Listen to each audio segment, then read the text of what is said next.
Yes, mga toto. May kukwento lang ako sa inyo. Yung sa kabataan ko, alam nyo naman, medyo makulitis si Chef Bat, ng kabataan. So ito, repa, nagiinuman kami mga barkada ko. Bibidyo kami.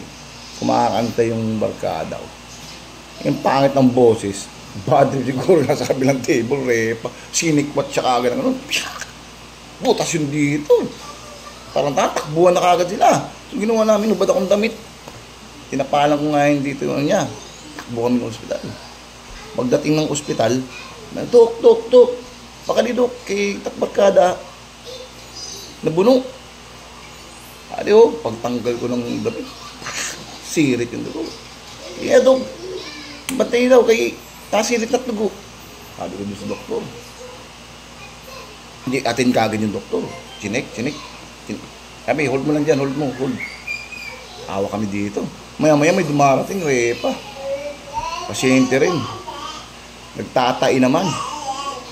Huwag na nagtaka ako, ba't inuuna yun? Sabi ko, dog, ano ka na? Kaya nang inuuna mo man ito, di nasirit at dugo. Inuuna mo pa ito, sabi naman ng doktor. Okay lang iton. Kaya nung okay iton? Sige lang at sirit, damo na dugo na, awara oh. Sabi niya, okay lang iton. Kaya may damang kami ito, reserva nga da, ng mga dugo, damot, reserva nga da. Pero wari kami reserva nga tae. Transit nyo na lang, bahala kayo kung naitindihan nyo. For good vibes na mga to. See you later, alligator.